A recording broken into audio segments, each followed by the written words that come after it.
Movies entertain. Entertainment leads to emotions. Those emotions connect us to our enjoyment of film.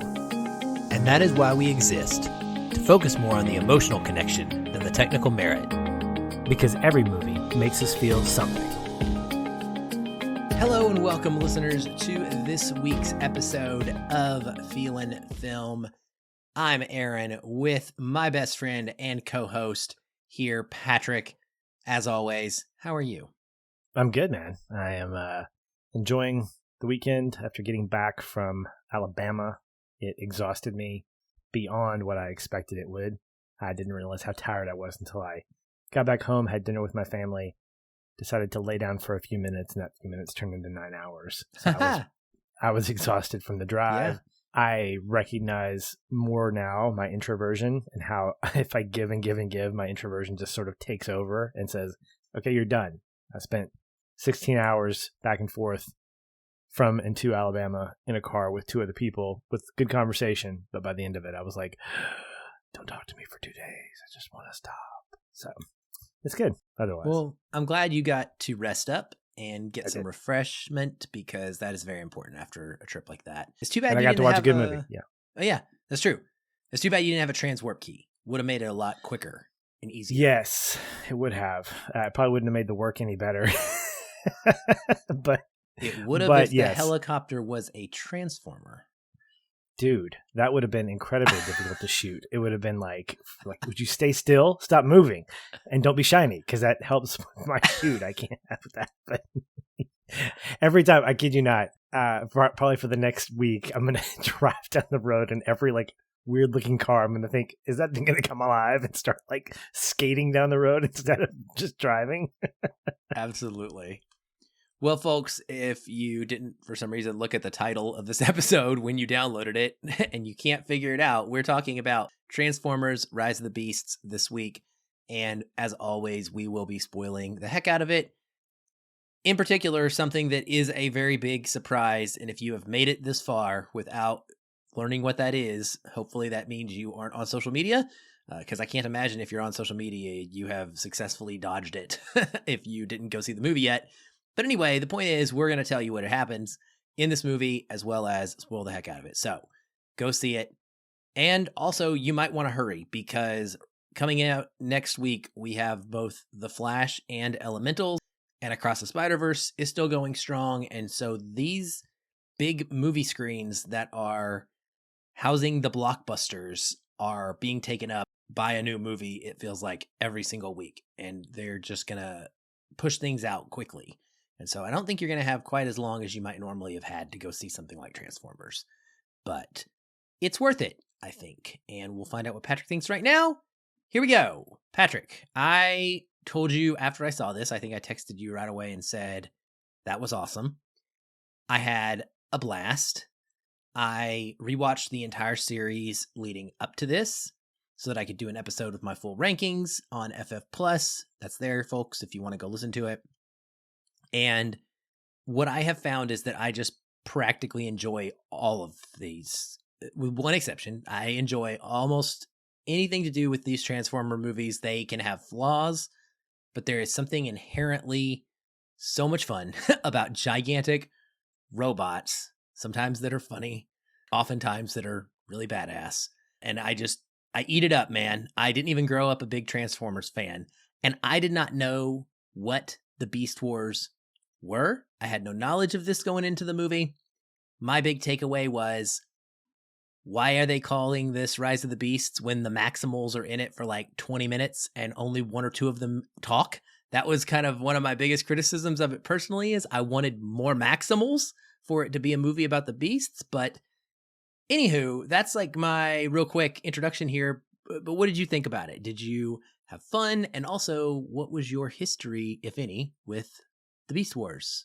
I had no history with Beast Wars. I stopped watching Transformers when it went away the first time back in the late 80s, early 90s. And it came back as Transformers Prime, which is essentially, I remember seeing it on television, and it was essentially a show that flashed back to previous seasons. So Transformers Prime was an updated animated version. I think Beast Wars was part of that, but I never experienced that. And so Rise of the Beast was one of those things where I was like, okay, yeah, I remember hearing about Beast Wars, don't know much about it, so I didn't have any kind of standardization or any kind of like foundation of like, okay, how good is this going to be? Which is good, because for me, the Transformers franchise has been hit or miss, and we know my love-hate relationship with Michael Bay. The first one was good because I was wanting Transformers. I was ready for my live action. And, to be honest, I mean, Bay is one of the guys that should be doing it. I mean, he's big action, and when you're dealing with giant robots, you got to have big action. But over the course of those movies, it was just so big, and to a point where it got bloated. And by the time Age of Extinction and The Last Night hit, I was kind of ready to be done with it. And then when Bumblebee came around, it really set a tone of like, okay, we can have a Transformers movie that shows the scale of these robots and still give it heart, still give it meaning, still give it a story that's not just a bunch of action set pieces. And I think that when you look at like Armageddon, we've talked about this when we talked about Armageddon, when you give Michael Bay a little bit of a fence to work with, and you give him a team of people that know what they're doing in terms of like cinematography and storytelling, he can put together a really good movie. Same thing with The Rock. I mean, I think The Rock is one of his more successful ones because of its restraint. And I'm not going to go off on like this is a Michael Bay discussion. But when we get back to Bumblebee, that one I think set a tone, and I think it's considered sort of the soft reboot of the Transformers franchise. So I had some pretty optimistic expectations for Rise of the Beast as a movie, not necessarily like I'm excited to see these beasts, this gorilla and this whatever. And the thought I had leaving the theater was, that's how a Transformers movie should be made. Like, that is it. My wife, who she watched the day after her last day of school, she watched Top Gun Maverick twice in a row. Like, that's how much she loved it. And she came away from this saying, I'm excited to watch it when it comes to VOD. Like, that's crazy. I mean, we're talking about it's listed in the movie theater, like the screen, Transformers 7. And my wife is like, I'm excited to see that when it comes back to, a more affordable way of watching it. And I felt the same way. I really wanted to kind of go back in and just kind of pick through it and experience some of these things all over again, because it felt like a good 2-hour action adventure movie. It had elements of Indiana Jones. It had some the Michael Bay type things, but without the kind of extremity, the extremeness of it. And I think that if the franchise continues this way, that's going to be kind of the way that I want to live through this Transformers universe. I'm not going to say that the Bayverse was trash by any means, because I think as a critic, as someone who's 10 years older, 5 years older, depending on when you watch these movies, I can appreciate what he does. I can appreciate the bigness and the scale of it. But I think that Bumblebee sort of hit me in the feels and still accomplished what I think those other movies were doing on a smaller scale, but still in the big world of what Transformers actually is. And so everything about this movie, for the most part, was hitting those points for me. And I walked away going, man, the only thing that messed this up was this little baby crying in the background occasionally, or coughing. And again, I'm not going to go on that rant, but fortunately that was all there was. Everything else, it was so loud anyway that it sort of drowned it out. But yeah, I was so pleasantly happy to watch this and be like, this is cool. This is the first Transformers movie my son watched. He enjoyed it. He laughed at several parts, and 2 hours is a long time for him to sit through a movie, but he did a great job, and it kept his attention. So yeah, it's a winner for me. Yeah, good. I expected that. I did not know that she was going to go, and I would not have necessarily assumed she would love it. So that is a pleasant surprise. Yeah, two things I didn't expect either, right? Yeah. That's really great. Did you want more Maximals? That was one of my big criticisms I mentioned. Did you feel that there were enough? Was it balanced in the way that you expected going in? Well, because I don't have a history with the Beast Wars, I didn't really care that I didn't get a lot of the Maximals. I think that the way the movie sort of ends, it sets up more of that on-screen stuff for Optimus Primal. Is that his name? Optimus Primal? Optimus Primal. And yeah, Optimus Primal. And I think that if I see more of that, that's cool. I wasn't as interested in the backstory. I got enough of it. The exposition was enough for me to go, okay, this is where we're at. If it spins off into something where, okay, let's go back to their origin story. Let's kind of get to the Planet of the Apes origin story. I would be cool with that and have a whole movie that sort of gets up to that point where Unicron comes in with his boys and starts doing their thing. But for me, I was really focused on just this. What I thought was great was this, it was a small gathering of everybody. Yeah, it was not just the Maximals, but also you only had like 3 or 4 Transformers. You didn't, or Autobots. You only had 3 or 4.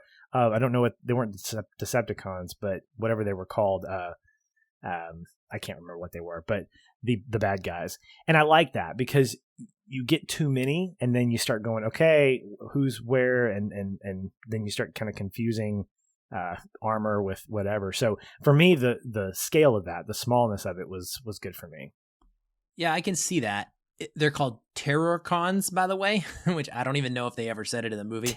Terrorcons or Terracons? No, terror. Like, okay. The Peter Dinklage main villain is named Scourge. Scourge, which I love that name as well. And I thought he was a very good villain in this. I thought that his voice performance was great. It was aided by some computer generated stuff to kind of make it a little bit more raspy and scary and mean. And I thought it was a great mix. I guess I just felt like it was a little cheap because we got only 2 of them that talked really, which was Optimus Primal and I can't even stand saying it out loud, but her name is Air Razor. Like it's one word on paper, but it's like you say it almost like 2 Air Razor. It's just, I don't know. Some of the names, man, I feel like by the time they got to this point in creating content for this world and universe, they were really struggling to come up with something interesting. Michelle Yeoh's voice didn't work for me inside of Air Razor. It just like, I guess I'm glad that she got paid. Maybe. Like, good for her, you know, coming off of her indie movie Oscar win and she got a paycheck, but it just didn't feel at all right with the way that robot looked as that giant hawk or whatever. And then the thing was, I think I wanted more. We had the cool rhino and we had a cheetah, and they don't get to have conversation or do anything unique and special to themselves, really. They do transform once, and they called it, I think, maximizing, which is a neat way to twist on transform. Would you minimize if you went back? Well, because they say it at the same time when they're going into that big battle scene, the Transformers. Yeah. Optimus and Optimus. Primal. Yeah, I mean, they're both Optimus. Optimus and Primal, that's what I call them. Okay, Optimus and Primal. Optimus and Primal. They're like running side by side, and they like yell to their teams, transform and maximize at the same time. And I was very thrown off. And were you surprised that they turned into humans? It's like the reverse kind of thing? Yeah. Or no, humanoid? It wasn't. Well, because again, the idea is that the form is the human form, and the alternate is the well, no, I guess you're right. Yeah, because they spent most of the movie being animals, and then they transform into soldiers. I think that was kind of cool because you had Primal who, as he was transforming, he put on his battle armor, so he didn't really change that much. And you know, the cheetah and the rhino essentially just went like 2-footed instead of 4-footed, but they were still kind of the same. But I think what you're talking about is when they yelled, I think Optimus was yelling Autobots and Primal was yelling Maximals, like at the same time. And then they both said roll out, which I thought was kind of cheesy. I get why they did it, but roll out is a vehicle assumption, like because they're vehicles, like you don't see animals rolling out. So, but I get why he did that, and it was kind of like that's funny. But no, I think for me, I think the main character of Primal was set up appropriately enough that I didn't really need to hear his henchmen, his sidekicks, his people. I didn't mind Michelle Yeoh at all. I thought that her character was really cool, even though it's hard to pronounce because again, the names can be kind of dummy, whatever. Like even when we were looking up the cast listing and my son was looking like, who is Archie? And then like, what, like ARCHIE? Like, no, it's ARCEE. I said, oh, RC. Like, because I was thinking RC, like, you know, like an RC car, remote like a control. like a remote remote control, yeah. And it's just they're not real intuitive. Besides the one that you already know. So for me, I didn't necessarily mind the limitation of all that. I did like the way that they transformed, though. I love seeing how these animals became soldiers, and I thought that was a cool little twist that they were the opposite of the Autobots. Because the fact is, this whole movie tells us that it's not just two factions that we grew up with or that we knew about. It's not just Autobots and Decepticons. You've got these Terrorbots and you've got these Maximals. So there's this mythology that's sort of getting expanded upon. So to think that they're going to change in sort of an opposite way, but sort of accomplish the same thing where they become soldiers from something else, I thought that was kind of cool. Yeah, I was left curious about Unicron and Scourge and where all these things came from, and because Unicron, to me, the name, and I didn't look this up, but it hints at it being from Cybertron because it ends in on, and it's a robot, so sentient robot. So, or are there just multiple sentient robot alien races out there that happen to have interacted with each other? It is very fascinating and interesting stuff for sure. I didn't really latch on to many of the new Transformers. If anything, I thought they weren't the highlight other than Mirage. So I felt really bad about this because I've been sort of a Pete Davidson, I guess, agnostic. I've never understood why everyone loves Pete Davidson as an artist at all, and he keeps showing up in movies doing cameos. But I legitimately thought that his performance as Mirage was the best thing in this movie. He was perfect to me. Like, every line was just hilarious. He was the absolute epitome of 90s culture, of being into the hip hop scene like Noah was, of understanding what was going on in the world of TV and the world of fashion and all of these things. The way he was interested in it and excited about it. So he was like the analog that kind of got us connected to the human character because we could understand him. And the other Transformers are all like, you know, following in Optimus's footsteps, where he's saying, stay away. You know, we've been in hiding for 7 years or whatever it is after the events of Bumblebee. Like, we're not trying to interact with the world. And here's this Mirage guy who is incredibly interested in the world around him. He's got curiosity, and he just had such a great arc. I thought that as a character, he was like the only one that really started as really one thing and then grew into something else. And I guess we could kind of say that about Optimus Prime a little bit too, but other than him, Mirage, you know, goes from being just a Transformer into becoming friends with him and befriending this human, and all the way to like having a legitimately caring, sacrificial relationship with him. And I just thought it was so good. And even there was, you know, like you mentioned with the Bay excess, the dialogue here being completely not vulgar at all was so refreshing. And even the one sexualized joke, I couldn't help but laugh out loud so hard at. And it's the one where Mirage says it to Noah, and he was like, bro, you've been inside me.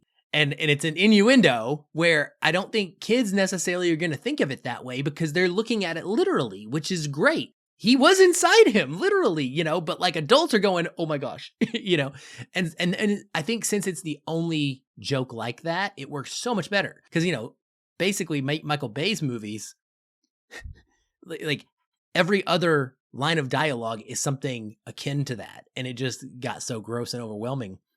Anyway, I just thought that Mirage and Pete Davidson were fantastic, and they made the movie for me. Well, I absolutely agree, and I think it's because it's that humanization of the character, which I think is sort of the charm of what we saw in the original Transformers movies, where you had the militant Optimus Prime doing his thing, and that's who he's going to be. Optimus Prime is always going to be the serious one. I was reminded of the Memphis Belle, the movie where you have this crew of ragtag. I know it's so bizarre. It came from another thought that I was having, but you have different characters in there, and Sean Astin plays a character named Rascal, who's just not taking his job seriously. He's a bombardier. He's like, nothing ever happens, whatever. And it's opposite Matthew Modine's character, who plays the captain, who's always so just solemn and stern and very pensive. And I think it's the same way with these relationships between these Transformers. You have to have a guy who has levity. You have to have a guy who is going to not just crack jokes for the sake of cracking jokes, but actually pushing the story along. And I love the scene in the warehouse where they all meet up for the first time, and he's trying to just calm the guy down. He's like, hey, cool, can we just do this? And he puts his fist out. He's like, come on, throw it at me. And he does the fist bump. He's like, we're bros. But then he's the liaison between Optimus and the humans.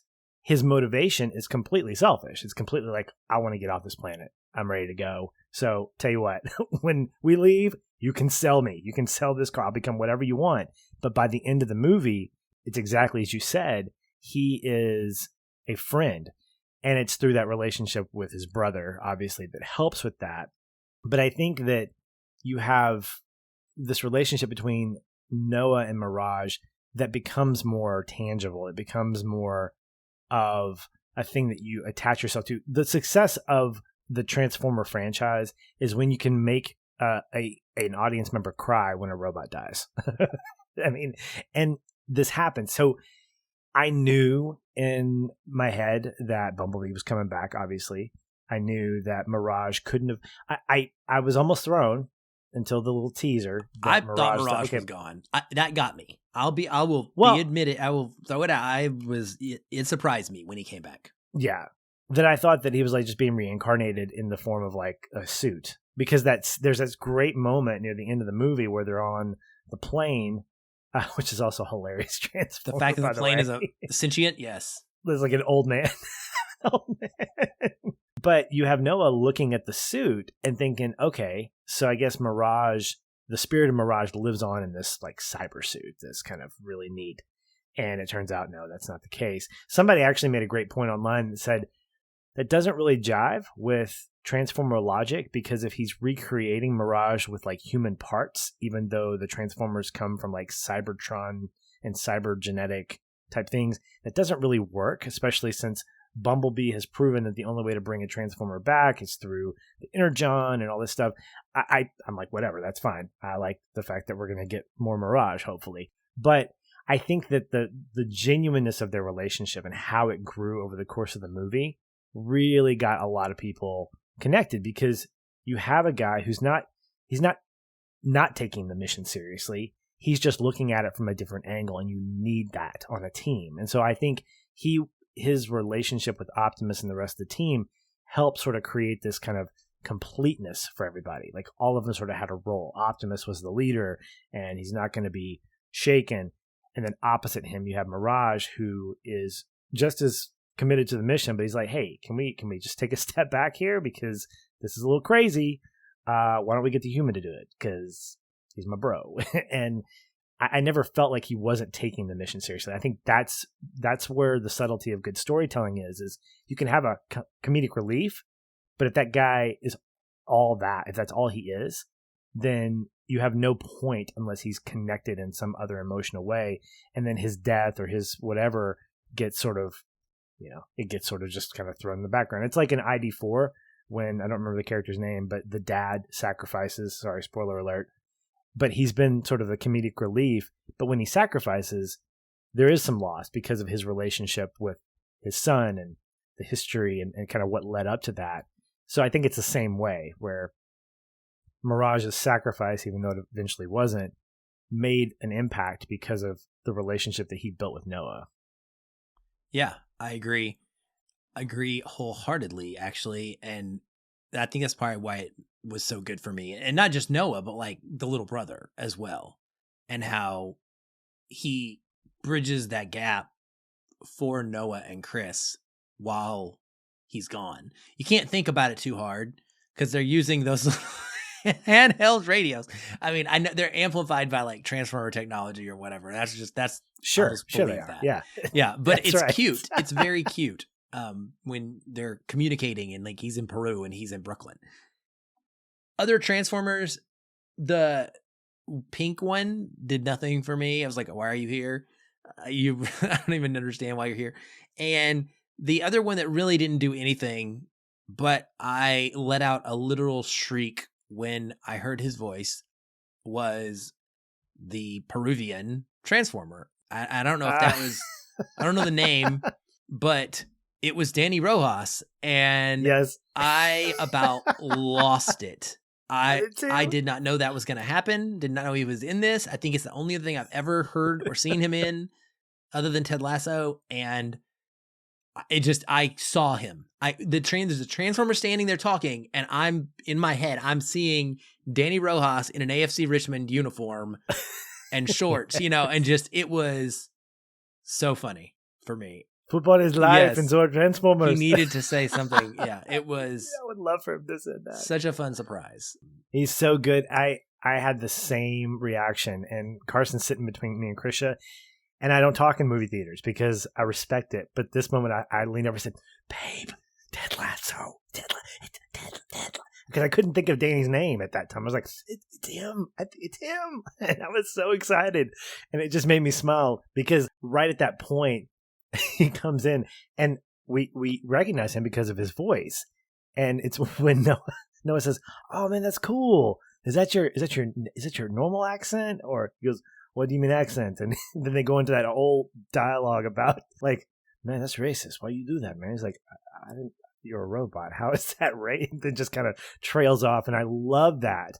And he doesn't have much to do. He is a transporter for RC, and he is the visualization of that great like rocket going through his doors. But I think that's okay, and I think the same thing for RC. The thing is that you can't just have two Transformers unless you have it, like Bumblebee, the story of one Transformer. When you have Rise of the Beasts, you have to find that balance of like, how many do we include? That's a lot of CG. And how much dialogue do we give each one of them? And you're just going to have some that go by the wayside. Hence what we talked about earlier with some of the Maximals. You had two distinctly different animals that were kind of cool, but they were really more like just sort of scrubs for Optimus Primal. And I think the same thing happens here, where you don't have a lot of anything besides just action characters, and that's okay. I don't need to fall in love with every Autobot. I don't need to hate every Terrorcon. We were meant to focus on Optimus and Optimus Primal and Scourge. Those are the three. And I think that was effective. Like, there were times emotionally where I was like, "Yeah, come on, do it." I was never going to cry when RC got blown up or something like that. It just, that's the way it is. When you have supplemental characters, even if they're robots that have some coolness to them, they're going to go by the wayside. Same thing with humans. I mean, I didn't really care for the storyline with Noah and his brother specifically. I mean, I thought, okay, you're sick, but I kind of, in my head, I played this game of, if you didn't include his brother, like if Chris was not even in the picture, if he were just struggling to find a job to support he and his mom, could that have worked? And I think it could have, because his story was not necessarily wrapped up in his brother. That got connected with Mirage, that created a connection between Mirage and Noah, but I think you could have done that organically without his little brother. So it seemed a little bit like, okay, that's some extra stuff, and I'm going to feel bad for the kid who can't get medical care because the system sucks. And but I could have done easily without it. So you could have trimmed this down a little bit, but I didn't think it was bloated or anything. Yeah, I agree with that, and I think it was fine to they limited it enough to keep it from overstaying its welcome. And to just help to kind of set the tone of, this is the 90s, and these are, Puerto Ricans in New York, and he's a vet and can't get a job, and how are they going to make it? It's a hard life, and, such, and that kind of blends with the overall setting of the time period. And of course, it's really leaning into the hip hop culture, which makes sense given the director, especially. And I thought they implemented it well. The soundtrack was really good. Tons of old hip hop 90s hits that I knew right off the bat when they would play. So that was enjoyable. Then we had the other human character of Elena, who is sort of, you called it an Indiana Jones like storyline, and I said like a Nathan Drake storyline. It's very similar. I actually think Elena in this movie, now that I've thought about it longer, is more like Elena in or like a combo of Elena and Nathan Drake, because she's this historian and she has a love for the artifacts, very Indiana Jones-esque, really. Not about the action. She cares about the pieces of ancient history. And I thought it was fun that she got to do some deciphering of a language, and that's what led them to Peru. And they got to go into this hidden little underground area of the city by solving a puzzle. I mean, I was eating that stuff up. It was so refreshing to leave New York. I think that it was such a smart idea to make this an adventure story in the vein of something like Uncharted or Indiana Jones, because it didn't use anything else that was sort of aha in its story. I mean, a lot of the stuff is really formulaic. There's a thing that's going to destroy the world, and we have to go find it before the bad guys get there. I mean, this is Raiders. This is Temple of Doom. This is an Indiana Jones Uncharted story. But I think that just like the reasons we like the sequels to Uncharted, the reasons we like watching Doom and Raiders and Last Crusade and hopefully Dial of Destiny, is the fact that it's a refreshing take from a character standpoint. We're meeting new people. We're going on a different adventure. We're finding fun little set pieces, and we're just seeing how creative you can get to go find the thing that if you don't recover it, something bad is going to happen. You could easily just drop the Raiders of the Lost Ark story on top of this, and you get the same beats. Nothing wrong with that at all. I think what I think is smart is that you're doing it with Transformers. I mean, I would never have expected us to go to Peru and do this like tomb hunting, tomb raiding to find this thing, and to know that, it was split in two. And you couple that with the mythology of the Maximals and all these different things, it just makes it feel a lot bigger without having to make things visually bigger. So to have a different location altogether, I thought was great. I love the recreation of 1990s New York. I mean, when I saw that skyline, the Twin Towers, like, oh, wow. My kid's never going to know anything about that, because he was born 12 years after that took place. And, when you go back to a time period that is not the 80s, I mean, we can think about the 80s being, gone and done over and over and over again. This reminded me a lot of Captain Marvel, where we go back and she lands in a blockbuster. We're like, oh, that's funny. I thought that everything about the setting for this, not just the places that they went to, but the time period, did not feel overtly nostalgic. Like, it felt like, okay, yeah, this feels like the 90s. You've got, and that soundtrack is just legit, man. The best needle drop in the entire movie was Bumblebee's return. Mama said, knock you out. Don't call it a comeback. Oh, dude, that moment was like, I think the whole crowd, everybody in the crowd was just, yes. And it's a perfect song for that moment, but everything else in the movie fit in terms of what was going on. So it was a great use of a soundtrack. The way in which we saw 90s New York was really fantastic. And the subtlety of it, I think it helped me not feel like I was trying to be forced into a time period that was not the 2023. So it's hard to do that. It's hard not to make something feel like you're going back in time or to a time machine where things are so different, and you can get lost in that. And I thought the movie was just really smart about putting us in a time period, reminding us occasionally of where we are, using certain things to help kind of get those reminders, but not letting that be the distraction and be the thing that we're doing. Like, oh yeah, hey, remember we're in the 90s. Remember, like when Elena's looking up the artifact stuff on her computer, I was like, oh yeah, Windows 95. She's not slow is what I was thinking. Yeah. Wow. She's not on a tablet. Yeah. It sucks. It's gonna take a while. It's like almost microfiche level at this point. Exactly, right? But it didn't call attention to itself. She was just looking it up. She was like, man, I wish this were faster. It was just there. And I thought that was really cool. Did you get anything out of the emotional, like Optimus Prime versus Noah moral dilemma of what he was trying to accomplish? So Optimus obviously wants to combine the transwarp key and use it to get back to Cybertron. They have been stranded here, and so if you aren't fully up on the events of this franchise, you might not have quite gotten it, but Bumblebee starts off with the war. That's what happens in that movie, and they end up getting exiled down to Earth and stuck here. And so they've been here for 7 or 8 years, and his whole motivation is like, I need to get home. He doesn't know what's going on in Cybertron. Like, that war could have been still going on for 7 years. It could be over. Like, he can't know.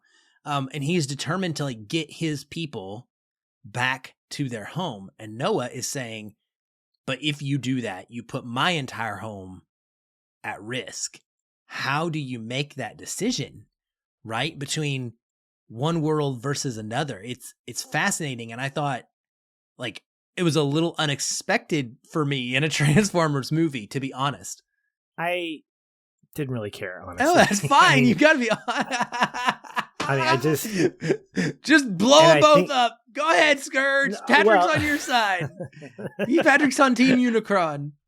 No, the tension there was like, okay, yeah. I think because I know the future, because I know if this is in the if you're including Michael Bay's Transformers, I know that they don't leave, they don't go back to Cybertron. Good point. And I think this is where the weakest part of the movie is for me, is that with Bumblebee, it was all about the relationship between the Transformer and the human. And that's been the crux with a lot of the mythology of the Transformers, not just the movies, but the TV show. It has always been about the relationships between the Transformers and the humans. How do they coexist?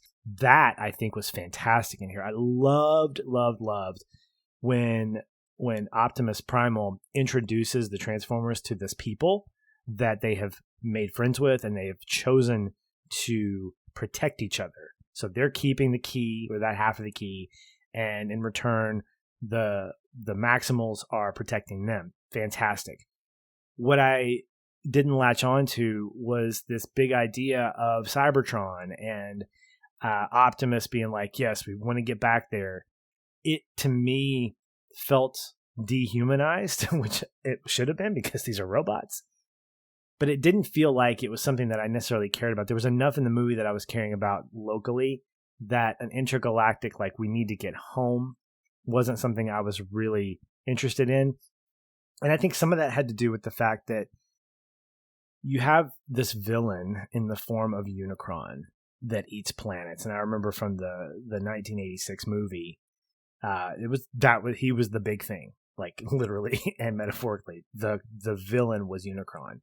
Here, I was like, Unicron is the guy, but the guy is Scourge. Even though relationally, Unicron is the guy behind the guy. In this movie, Scourge was the villain. Unicron was the means to the end at this point. And I never felt like Unicron was going to eat the planet Earth, or that when Scourge shows up on the Maximal planet and has that throwdown with the previous Primal, yeah.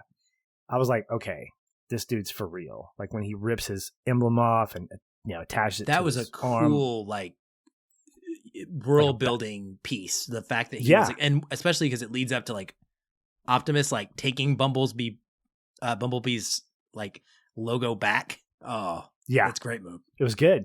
Well, yeah, you're right, because it sets up like who are all these other cons or bots or these other races that you alluded to. To me, he was the villain. I never felt threatened by Unicron until the moment when Unicron started showing up. And I think that the movie sets up a little bit of a future like, okay, Unicron's lackey is now dead. How is he going to make it back? He's trapped somewhere, but he feels a little bit like Zod from Superman 2. Like, okay, he's been thrown into the negative zone, and now at some point he may get broken out. How does that work? But I also don't know how it's going to work, because you have to have, Optimus can't fight a planet-eating robot. He can't do it. It's just too big. It's just not possible. So that notwithstanding, I think for me, the problems, and they're very few, are that portion of it. Like, I love the battles between Scourge and Prime and just the fight, but I never felt like I cared enough about the history or the future of the Autobots and Cybertron, because I've already lived in a world on Earth where Transformers and humans exist, and so I didn't really latch onto that as much. That's a really good point. It's a difficult thing anytime you're going to do a prequel, right? When people know the end result can't possibly be what you're trying to make us fear could be the result of an action. So I guess I got lost in it because I didn't even think about it. I was like, I don't know that I was worried about Earth either. I didn't really care that much. I wanted to see Unicron try, though, which is visually, I was like, please try to eat this planet. I just want to see what it looks like when you try to like munch on. You're the jerk now. See? No, I didn't want him to, I just wanted him to nibble, nibble, maybe appetizer, Antarctica, or, I'm going to take a little piece off of Alaska. I'm trying to think of, I was literally, I had like 3 or 4 countries on the tip of my tongue, and I was like, oh, I better not say that one. Oh, probably shouldn't say that one. Somebody's going to get real mad if I say that one. So that's why I said Antarctica. Like, I got to pick somewhere that is okay for you to nibble on. But pick a coastal. It's good. Yeah. Get some water in you. But no, I agree. Were there any other like big moments? You mentioned Bumblebee's revival, and that was probably the one that stood out the most to me as well. But anything else like kind of shock you? Not the ending. We'll talk about that in a second. No, I think for me, what I enjoyed was the movement, like the creative movement of seeing the Transformers transform. So moving from animal to soldier, or vehicle to soldier, that's always going to be something fun to watch these things transform on screen. I got some Snyder effect in me. There's a lot of slow motion, but I understood why. It's because you have lots of cool things happening. You want to be able to focus on that. The bullet through the car was kind of cool. I thought that for the most part, the creativity of each of the Transformers was nice. At one point, I was actually, with the Terracons, they get introduced as their robot counterparts, not the vehicles. And I was curious in looking at them before they actually transformed in the back half in Peru, what they were. Because normally in the cartoon, you usually have what you transform into has some function of some kind. And I thought it was a nice little sort of triptych effect of Scourge is I think a tow truck of some kind, and so he's going after Optimus, who's a big rig, and then you have whoever the Mustang or something, the old school, I don't know what the thing was, going after Mirage as a Porsche, and then I don't know what the woman was, but I thought that was kind of a cool little like pairing of the different ones that you have a 3 and 3. So the action pieces just were not long for my taste. They felt just concise and tight and purposeful. So yeah, I enjoyed that quite a bit. Good. Yeah, me too. I think she was a plane of some kind, a jet. Yeah. Because I remember very distinctly the flying part, and the Transformers didn't really have anything to combat that until Air Razor, I can't say it with a straight face, showed up to help out. Okay, so the surprise. You made it, hopefully, to the theater because I wanted you to badly. Did not want that spoiled. No one knew it was coming. I was genuinely surprised in a way that I have not experienced in a movie in a very long time.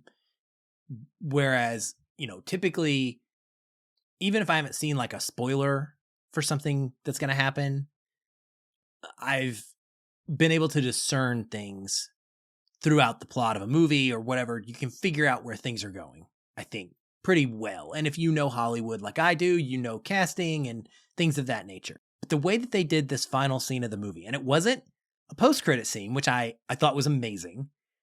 Noah shows up at this special interview, and it's an actor that is very familiar to me, and I think to many people. So it's not just some like random person that is trying to hire him. It's someone that you immediately are clued into, oh, this could be somebody of importance in a future movie. Why would you get this guy unless he's going to have a role going forward? I'm going to walk through my whole mindset as this thing is playing out. So that happened.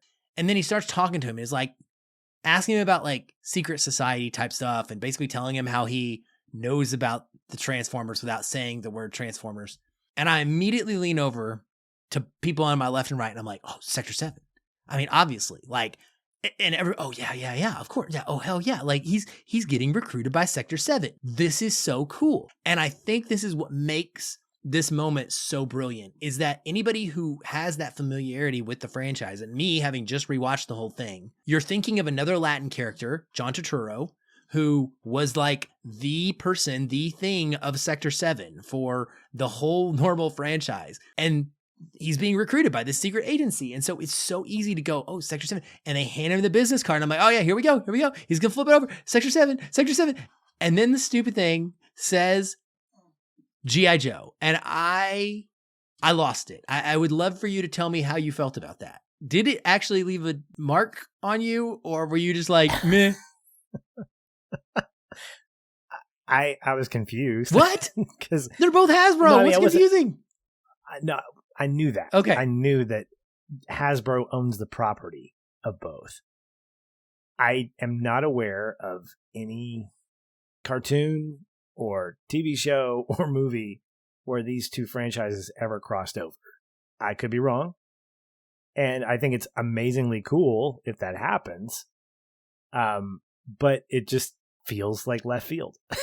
And I know that it's not because of the property rights. And it would be cool. This is the moment that you're like, this is where Fast and Furious needs to merge with Jurassic Park. Like, we have to have dinosaurs and speedy vehicles like joining forces. That's what I felt like. I was like, this would be cool. And I hope this is cool. I feel like this is going to turn into like that's cool. No, we're not going to do that because it won't make enough money. However, it made a ton at the box office this weekend. And so I'm cautiously optimistic.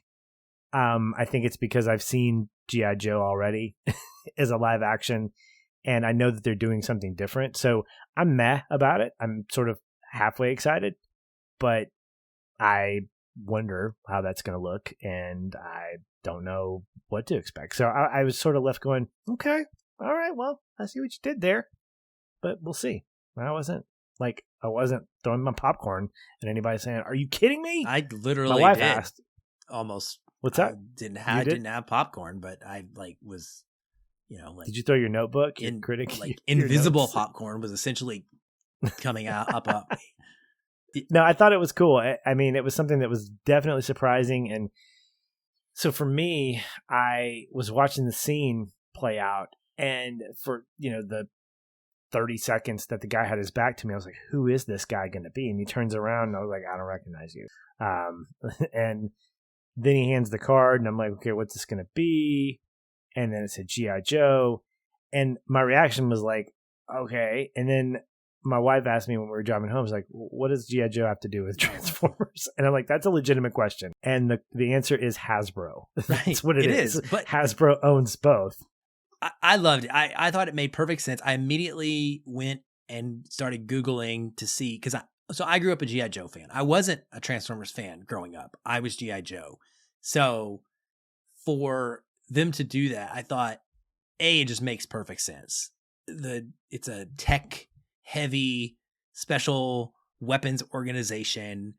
It would make like a lot of sense if they would be aware of the Transformers and the Transformers would be aware of them. And I don't even care how it affects the plot continuity going forward, because I immediately came home and was complaining about it the entire drive home. My roommate Ryan was like, dude, just relax. He was like, who cares? Because I was like, no, you don't understand. They had this Nest team in the first series of movies, but they were not special. They were not G.I. Joe. And he's like, they could have been. And I'm like, no, you don't get it. It was an accident. They didn't come together. Anyway, I don't care anymore. I just want them to go do stuff together on missions, and that will be awesome. But what I was getting at was I immediately started Googling because I knew there was a communications expert for G.I. Joe, and I was like, what if he's Hispanic? What if it's actually going to be Noah Diaz? Like if I just was not smart enough to catch the name, but it wasn't. It was a different character. But I think it would be cool if they made him into that, because they talked about how he was in the military and they play it up like he has this communications background. And so for him, if he goes into I think his name was maybe Breaker, but if he goes into it, he's got like a Transformer suit or whatever. If maybe, does he still have, is Mirage giving him part of his body? I don't know what's going on there. It's really weird. That confused me. Yeah. I don't know what's happening. Like, I think he still has the suit. Kind of creepy. I think he's got parts. Yeah. Oh yeah, because he says, "I'm giving you a piece of me" or something. I think I can't remember. That was the weapon. That was the cool weapon the wrist rocket thing. No, I think for him, for Mirage, what I think happened is the suit stays intact, and he builds Mirage for some other parts. Apparently, he builds Mirage back with the Earth parts. How Mirage gets in there, I have no idea. Maybe there's some magic in the emblem that shows up that does something. I don't know, but I'd like to believe that he has the suit, because the suit's kind of cool. The suit is one of those that was confusing to me. Is the suit Mirage? Because the way Mirage talks, it's like, yeah, I'm still alive, but you're gonna have to drive. I'm like, and then he becomes a suit. I don't know. So that's my theory, is that there's a part of the suit, including the emblem, that gets built into this car, that he finds life there. Maybe he gets like a nitrous version of Energon to bring it back to life or something. And then, Mirage wakes up and he goes, when your family, that kind of thing. He does his own little Dominic Toretto. But yeah, it's cool. I mean, whatever the franchise goes from here, for me, the bigger the macro viewpoint is that it's on a good path. Like, I really think that Bumblebee, Rise of the Beast, these are two great entries into this soft reboot that you could legit make these independent of the Michael Bay movies, because they may take place before, but they function as their own independent universe. And I think at one point, like, Unicron is, I think it's in the Dark Knight, Night Rider, whatever, the last night, or it's revealed that Unicron is actually Earth or something like that. And the fact that it's not here, I don't know. So I think there are some things that get broken away from the Michael Bay universe that are really setting up this is a new thing. And the fact that Bumblebee's the same, he has a sort of his own origin story that sort of ties in. I think that if you're putting G.I. Joe in here instead of Sector 7, that's cool. I'm fine with that.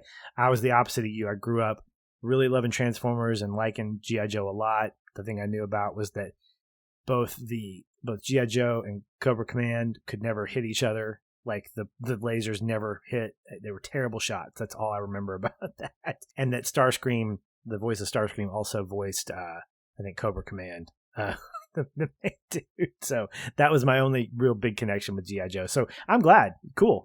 Let's roll out with G.I. Joe and Transformers. Let's do it. Yo Joe, not Yo Joe. Anyway. Yeah, Well, since you brought it up, and I was curious about this too, I'm going to assume this is not like a 4.5 or 5-star movie for you, even though you really had a good time with it. And I'm curious, what would that look like? Is it possible for a Transformers movie to exist that is a 4.5 or 5-star blockbuster movie for us? And if so, what would constitute that? Like, what do they do wrong on a minor level that could change it and up it to that level of special? I think trimming some of the story for this one, like this is 4. This is a 4-star Okay. for me. This was one that I didn't forget about after leaving. Like I was like, I kind of want to go see that again. Maybe I'll do that at some point. If it's still in the theaters. And I think it has to do with the less is more approach. Bumblebee sort of set the tone of that. But Bumblebee's not a 5-star Transformers movie because it's not really a Transformers movie. It's a Bumblebee origin story. And yes, Bumblebee's a Transformer. Great. But a Transformers movie has to have more than one Transformer. You have to have a legit transformable foe, like a Scourge.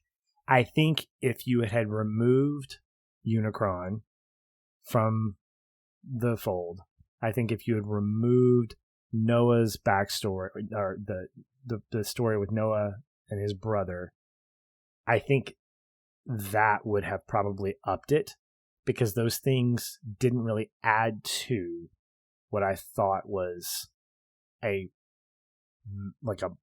amazing story. It was really, really good. I think you could have made Scourge someone who had that kind of power as an assassin, as a not planet eater, but as someone who was a conqueror, like a Genghis Khan type of character, because he comes across that way. And every time he checked in with Unicron, I was like, oh yeah, he's a lackey. Okay, he's not really being controlled he's not making his own decisions. So I think if you had made him our main villain in lieu of Unicron, and I think if you had given Noah his own agency without having a family to support, where he's still struggling, in a 90s era New York and trying to do that, given Elena a little bit more, maybe some sarcasm here and there, give her a couple more quips, I think that would have done it. I mean, it's setting a great table. Like, again, it's a 4-star movie for me, but I think if you trim some things that really didn't add to the overall story and gave me a good, just sort of tight action adventure that jumped beyond one city, then I think that's what does it for me. Yeah, I think it's tone for me, probably more than anything, is a consistency of tone. And I'm sure someone could go look at my favorite list and try and pick out singular examples to tell me I'm not being consistent or whatever. But I definitely lean towards believable seriousness when it comes to big threats. And even though the humor is still there even though the humor is not nearly as vulgar in this one, it is still constantly a bunch of jokey Transformers for the most part, outside of like Optimus. And I think I found in my rewatches of the Bay's franchise films, my favorite parts of all of those movies were often the war sections. I mean, and sometimes a couple of those movies are like the last hour and a half of those movies are just big battles, which phenomenal for me. Phenomenal. But like the more serious stuff is when I find myself locking in and clicking with it. And so I think that's what it is for me. It's like pretty much a deadly serious Transformer movie that has a couple of jokes here and there, but maybe not a joke character. Like, not a singular Transformer that doesn't exist for any other reason other than to be comedic relief, but just a cast of Transformers that maybe something funny does happen by accident, but like that's not the main reason. That might get there for me.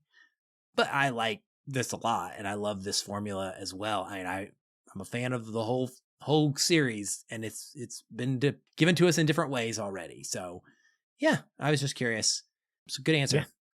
Well, that's going to do it for us on this edition of Feelin Film. Next week is a huge, huge week. We've got Pixar's Elemental, got The Flash. Transformers is still in theaters if you haven't seen. Spider-Man is still in the theater. So, as you mentioned earlier, Aaron, there's a lot to see. So, obviously, we're not going to be recovering the movies that we already have. So, we're still kind of figuring out what that looks like. We're leaning towards The Flash. and hopefully you'll get a great conversation regardless. Aaron, thanks for this conversation. It was great as always. We'll talk soon. Hey everyone, thanks again for listening. If you enjoy the show, we'd love to hear from you. You can leave us a review on iTunes or wherever you're listening. These help increase visibility for the show and grow our community of listeners like you. We also invite you to connect with us further by joining our ever-growing Facebook discussion group. A link to that is in the show notes, or you can just search on Facebook and find us that way. If you'd like to continue the conversation with me, you can follow the show on Twitter @Feelin Film, or connect with me in the Facebook group. I'm very active in both places and would love to chat. And if you want to connect with me, you can find me at Shoeless Patch on both Facebook and Twitter. Be sure to tag me in any comments so that I'll be notified and not miss you. Once again, thank you for listening. We'll be back soon. Until then, stay positive. And keep feeling film.